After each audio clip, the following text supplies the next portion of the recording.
नाज़रीन आदाब, प्रोग्राम दो रुख के साथ मैं हूं हिना जुबैर। नाज़रीन, दो रुख में आज हम बात करेंगे कोरोना लॉक अनलॉक के दो रुख पर। जी हां, अनलॉक के साथ ही कोरोना के आदाद शुमार में तशवीशनाक हद तक इजाफा देखा जा रहा है। सवाल यही है कि क्या तीसरी लहर को दावत हम खुद दे रहे हैं? हम किसी भी रियासत की बात कर लें, चाहे महाराष्ट्र, दिल्ली, यूपी, केरला, झारखंड, इसी तरह की तमाम तर रियासतें जहां पर जो अनलॉक है वो धीरे धीरे किया जा रहा है, लेकिन अनलॉक के साथ ही आज की भी अगर हम बात करें तो कोरोना के मामले 40,000 के पार जा रहे हैं, जो कि कहीं ना कहीं हम सबको फिक्र में मुब्तला कर रहे हैं। इसी पर आज हम जानेंगे दो रुख में क्या कुछ कहते हैं हमारे साथ दो खास मेहमान। चलिए उनके साथ आपका तारुफ करवा देते हैं। हमारे साथ मौजूद हैं BJP spokesperson Shubhendu Shekhar Awasthi ji. Shubhendu ji, बहुत बहुत इस्तकबाल करेंगे आपका प्रोग्राम दो रुख में। साथ ही साथ हमारे साथ मौजूद हैं विंग कमांडर अनुमा आचार्य मैम, जो कि रिटायर्ड हैं, कांग्रेस की तरफ से हमारे साथ हैं, और दोनों मेहमानों का हम अपने खास प्रोग्राम में बहुत इस्तकबाल करना चाहेंगे। शुरुआत हम शुभेंदु शेखर जी आपसे ही करना चाहेंगे। जिस तरह से लगातार हम देख रहे हैं कि कोरोना के मामले बढ़ते जा रहे हैं, कमी कहां नजर आ रही है आपको?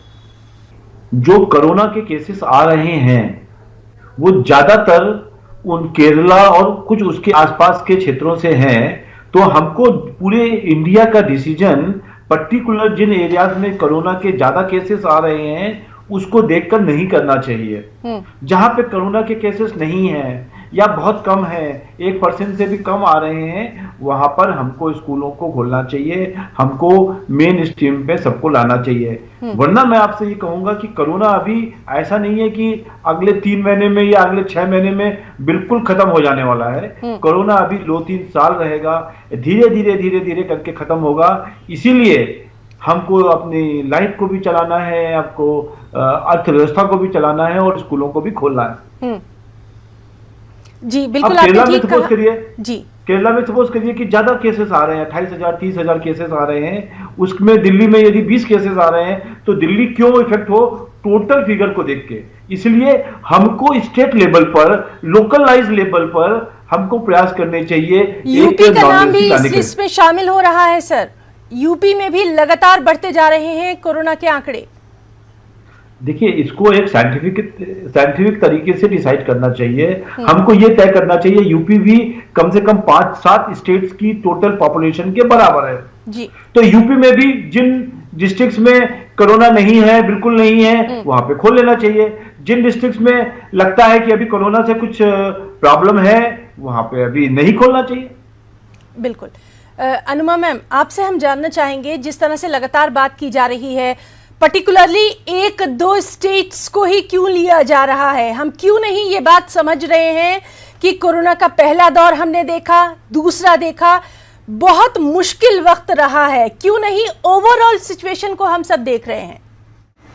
हाँ, वही तो जो आपका सवाल है वही मेरा भी सवाल है कि देश में आजकल कुछ एक ऐसी नई बात हुई है कि हम राज्यों को विभक्त कर करके बांट के देखते हैं कि ये राज्य बीजेपी शासित है तो इसके बारे में क्या बोलना है, और वो राज्य बीजेपी शासित नहीं है तो उसके बारे में हमें क्या बोलना है।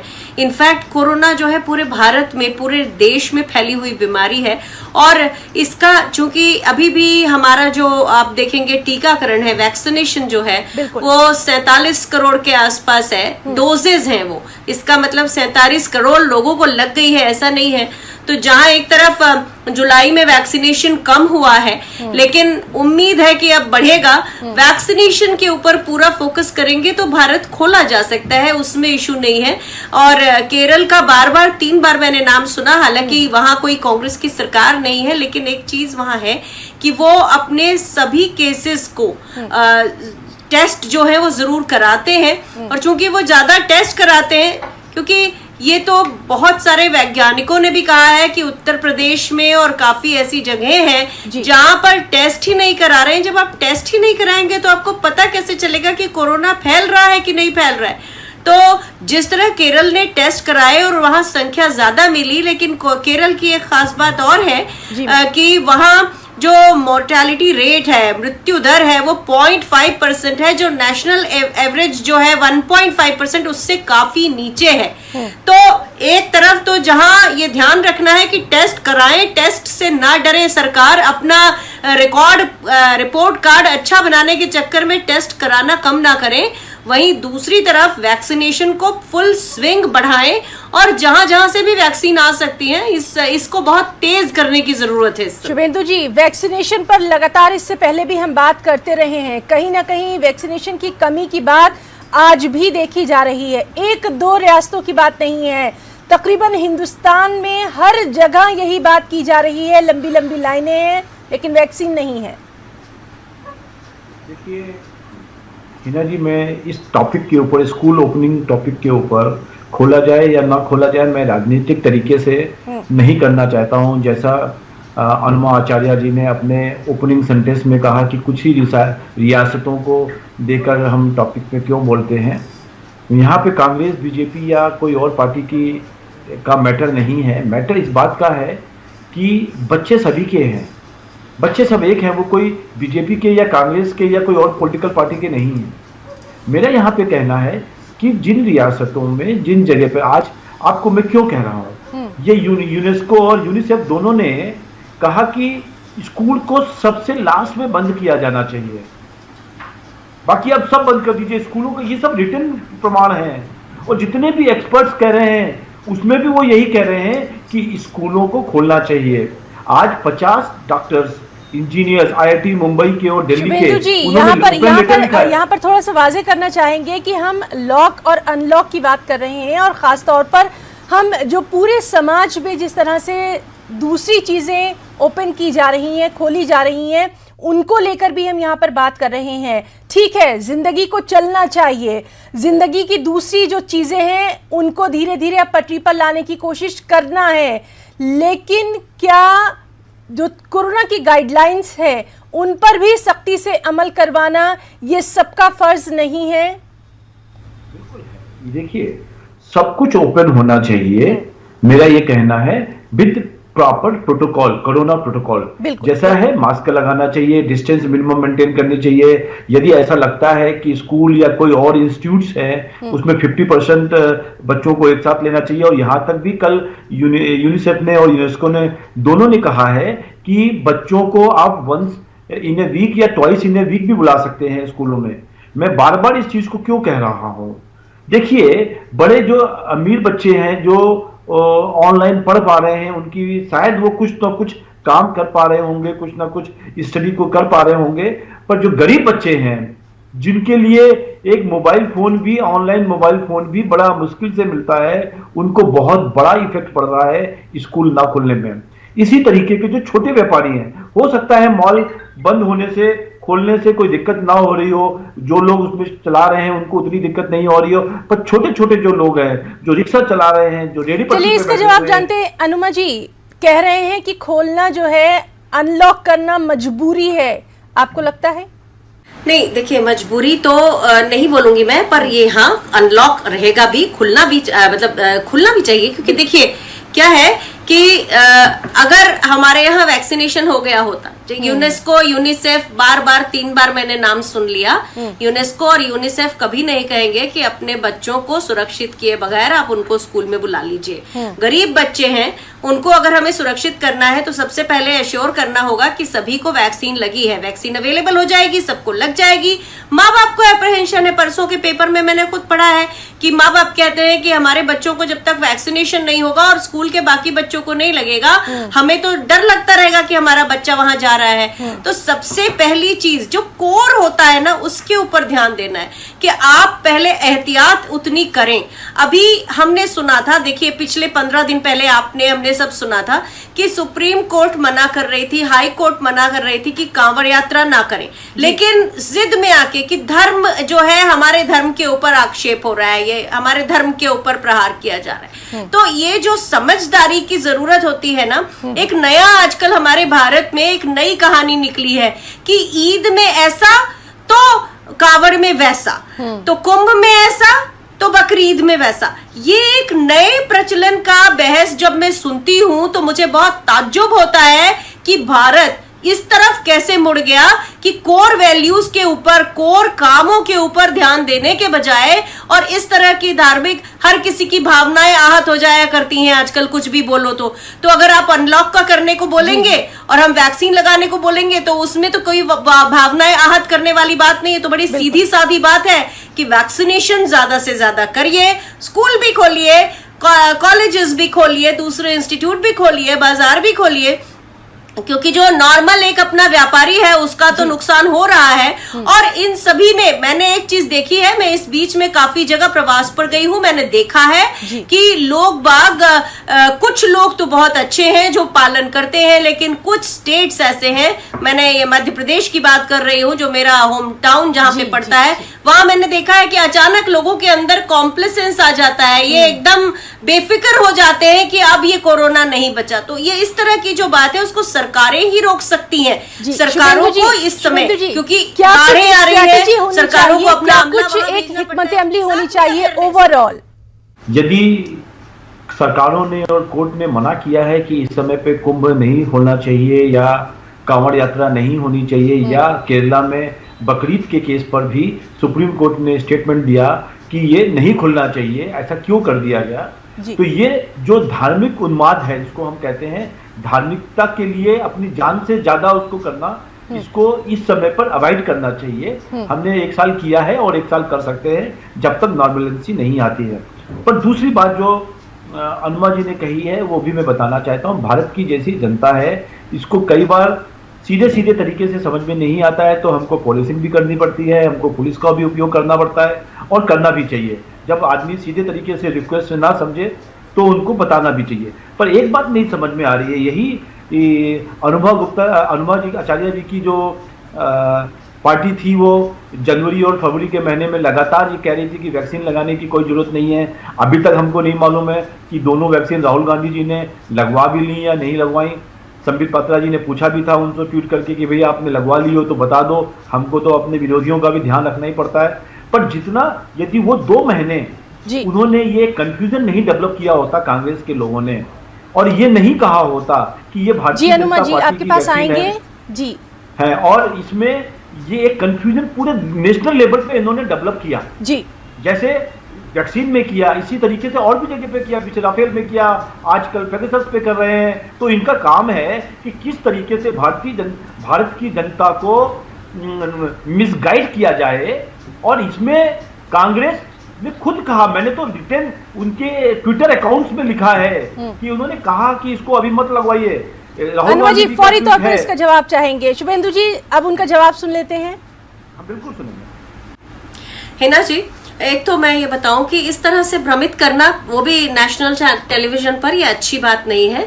आपको बता दूं कि 3 जनवरी को आदर पूनावाला का एक इंटरव्यू था जो एक किसी चैनल पर उन्होंने दिया था। उस चैनल में उन्होंने एक तरह से कोवैक्सीन की एफिकेसी पर सवाल उठाया था। ये बात कम से कम मैं 1 दर्जन बार बता चुकी हूँ कि उस दिन के बाद से ये जो एक भ्रम था वो फैला। कोई दूसरी पार्टी के लोगों ने इसे जरूर बीजेपी के वैक्सीन वगैरह कहा था, पर उनके बारे में मैं कुछ नहीं कहूंगी। ये कांग्रेस के बारे में कह रहे हैं, तो कांग्रेस ने एक बार भी किसी तरह का ये भ्रम नहीं फैलाया। कांग्रेस के तो जो राहुल गांधी जी हैं कब से कह रहे हैं, वैक्सीनेशन चिट्ठियों में लिख रहे हैं। क्या बात है, कांग्रेस ने इस तरह की कोई बात नहीं कही कि वैक्सीनेशन सबसे ज्यादा बढ़ाइए।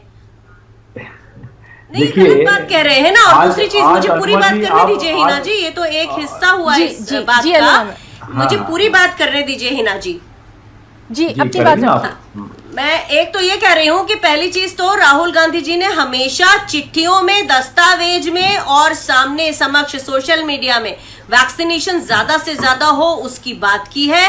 राहुल गांधी के वैक्सीनेशन से इनको इतना फर्क नहीं पड़ना चाहिए, क्योंकि राहुल गांधी, उन्होंने अपने समय से जो वैक्सीन लगानी है वो लगा ली है, और उनको जो जब बताना होगा तो वो बताएंगे। ये आपके लिए कोई चटखारे लेने का विषय नहीं है, इसे छोड़िए। लेकिन आपने जनता के बारे में क्या कहा कि भारत की जनता को समझ नहीं है।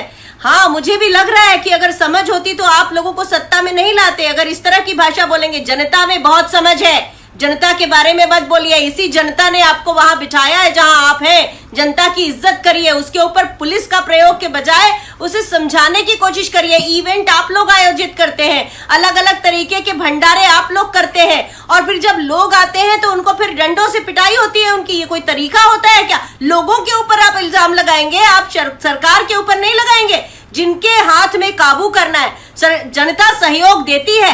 जनता ने आपको जितना सहयोग दिया है वो इस हिंदुस्तान में रिकॉर्ड है, और उसी जनता का जब आपका काम निकल जाता है, जब जनता के लिए दायित्व पूरे करने की बात आती है, तो आप जनता के ऊपर इल्जाम लगा देते हैं। बहुत शर्मनाक बात है अवस्थी जी, सुन के बहुत बुरा लग रहा है कि जिस जनता ने आपको यहाँ पहुंचाया उस जनता के ही ऊपर की जनता ऐसी नहीं। अरे तो आपका एडमिनिस्ट्रेशन कहाँ है? आप लोगों का रखरखाव, आपकी सावधानियां, इतने तो आपने कितना खर्च किया है इसके एडवर्टीजमेंट में। इम्प्लीमेंटेशन में थोड़ा सा खर्च कर लेते, इम्प्लीमेंटेशन में लोगों को समझा देते, वो भी तो एक बात है। और हमेशा हर डिबेट में राहुल गांधी जी की बात करना, मुझे समझ में आता है कि पूरी सरकार जो है जैसा जैसा राहुल गांधी जी कहते हैं उस हिसाब से चलती है। तो राहुल गांधी जी ही इस तरह से तो देश चला रहे हैं। चलिए, हम खुश हुए इस बात को जानकर। शुक्रिया। हाँ, जी शुभेंदु जी। अनुमा जी, मैं इसका जवाब दे दूं हिना जी? जी बिल्कुल। देखिए अनुमा जी, कोई कोई टॉपिक के ऊपर बहुत इमोशनल हो जाती हैं। पिछले टीवी के डिबेट्स में भी वो इस तरीके का हो गई थी कि बाथरूम और चलिए आज की बात करेंगे सर, आज की बात हाँ, मैं आज भी कह रहा हूँ, आज के लिए भी कह रहा हूँ, हमने ये बताया कि लोगों को समझाया जा रहा है, उसके बावजूद भी बहुत सारे ऐसे लोग हैं जो बात नहीं सुनते। उनको दूसरी तरीके से भी अनुशासन के हिसाब से समझाना चाहिए, पुलिस के हिसाब से वो करनी चाहिए, मतलब उनके ऊपर कंट्रोल करना चाहिए। पहला पॉइंट अनुशासन कह रहे हैं, आप उस समय कुछ और कह रहे हैं। मैंने पुलिस कहा था, मैंने उसमें पुलिस कहा था, पुलिस के द्वारा ठीक करना चाहिए। मैं आज भी वही बोल रहा हूं, आप इसको इमोशनल एक एजेंडा मत डेवलप करिए। दूसरी बात, जो मैं कह रहा हूं उसको बड़ी सिंसियरली करता हूं। राहुल गांधी जी का खुद का ट्वीट है, सुरजेवाला जी का खुद का ट्वीट है, और शशि थरूर का खुद का ट्वीट है। जब दुनिया का हर आदमी अपनी अपनी वैक्सीन लगाकर फोटो खिंचवा के डाल रहा था, तो किस लिए? कि भारत की जनता उसको देखे और उसके लगाने के लिए तैयार हो। तो आज तक राहुल गांधी का क्यों नहीं आया? आपको बताने के लिए कोई शब्द नहीं है, इसलिए आप इसको इमोशनल टच मत दीजिए अनुमा जी। मैं आपको, आप ये ट्विटर के ऊपर डिटेल में पढ़ा हुआ है, हिस्ट्री में पढ़ा हुआ है। यदि राहुल गांधी जी ने उसको डिलीट नहीं किया है, सुरजेवाला जी का स्टेटमेंट है कि अभी वैक्सीन मत लगवाइएगा। क्यों? क्योंकि आप चाहते थे कि भारतीय जनता पार्टी की सरकार जो केंद्र में है उसका ये वैक्सीनेशन प्रोसेस फेल हो जाए। और आज यहाँ चैनल पे बैठकर आप देखिए, आप ऐसा करिए, इस चैनल को प्रोवाइड करिए जिससे कि वो दिखा सके कि ऐसा कोई ट्वीट है। इस तरह से अनर्गल बोलने से फायदा नहीं है। आप जाके आपको दिखा दीजिए ट्वीट, आपके पास होगा ना, चैनल को बोलिए, वो डिस्प्ले करेंगे। दिसंबर 15 से लेकर 15 जनवरी के बीच में आपके पास है ना, तो प्रोवाइड करिए, डिस्प्ले करवाइए। हम यहाँ बहुत जल्दी आपसे ये जानना चाहते हैं, अनलॉक का जो प्रोसेस स्टार्ट हुआ है, अनलॉक की जो शुरुआत की गई है, किन खास बातों का ध्यान रखना है सभी को? क्योंकि यहाँ सबसे अहम ये है कि दूसरी लहर में हमने देखा था कितनी जानें चली गई थी, वैसा कुछ ना हो।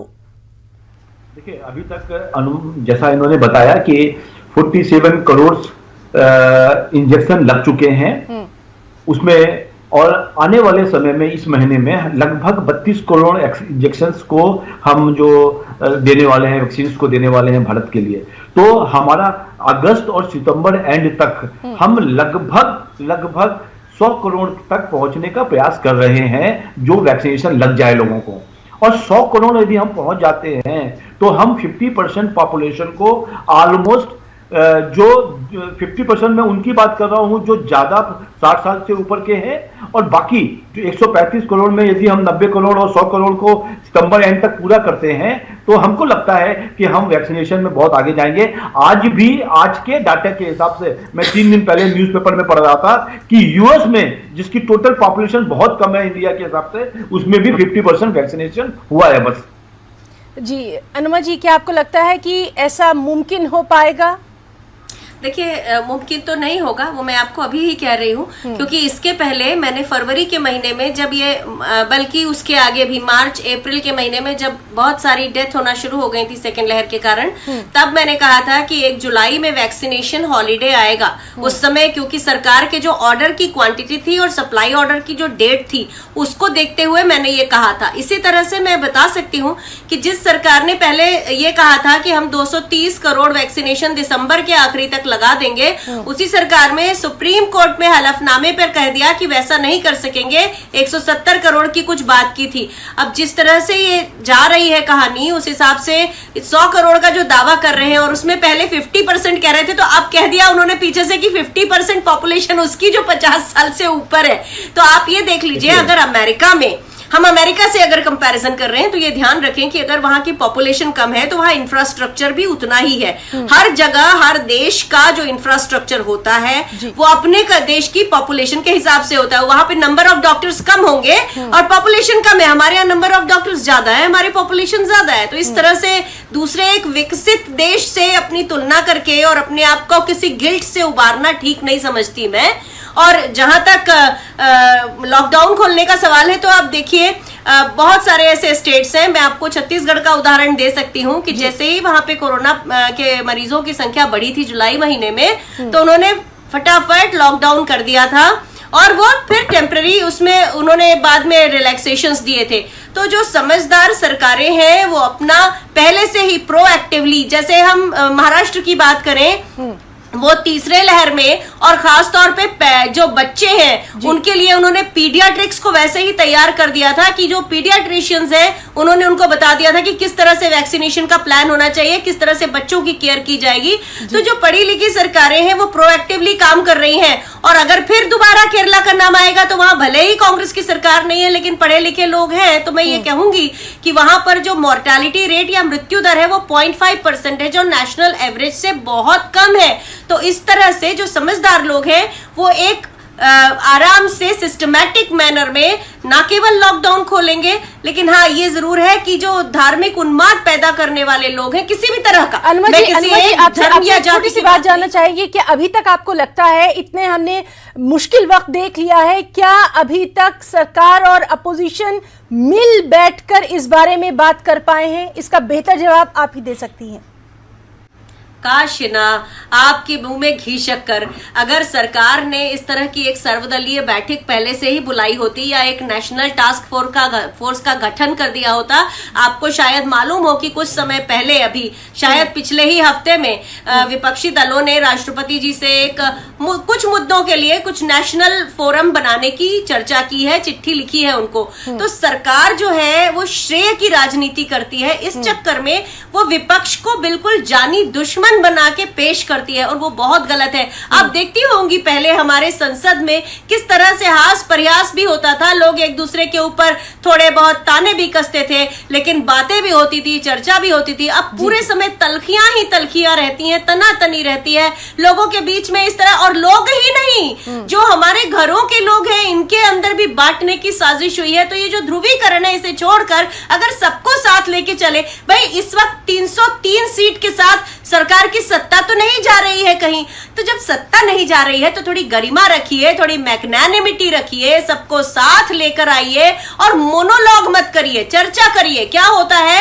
कि जो अभी सर्वदलीय बैठक की बात हो जाएगी कि हमने तो बुलाई थी वो नहीं आए थे। भाई आप चर्चा करने का फोरम नहीं बनाते, उसे बहुत कमी है। बहुत जल्दी हम शुभेंदु जी से इसका जवाब चाहेंगे। शुभेंदु जी, पहली चीज है, मैं कहना चाहूंगा कि हमको कोई गिल्ट नहीं है, हमको गर्व है कि हम पूरी भारत की जनता को वैक्सीन लगवा पा रहे हैं। दूसरी चीज, जो इन्होंने कहा कि सर्वदलीय बैठक की पिछले सप्ताह बुलाई गई थी, ना खड़गे जी के रिक्वेस्ट के ऊपर और सोनिया गांधी जी के लेटर के ऊपर, पर कोई भी विपक्षी दल आया नहीं और बैकआउट कर दिया। तो ये डबल स्टैंडर्ड है हनुमा जी आपके।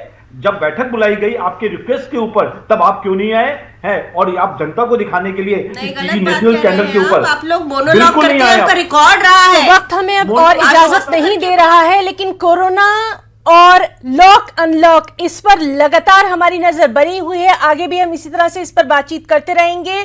हम अपने दोनों खास मेहमानों का, शुभेंदु शेखर जी आपका भी, अनुमा आचार्य जी आपका भी, दोनों का बहुत बहुत शुक्रिया अदा करना चाहेंगे। प्रोग्राम दो रुख में आज के लिए फिलहाल इतना ही। हमारी पूरी टीम को दें इजाजत। आदाब।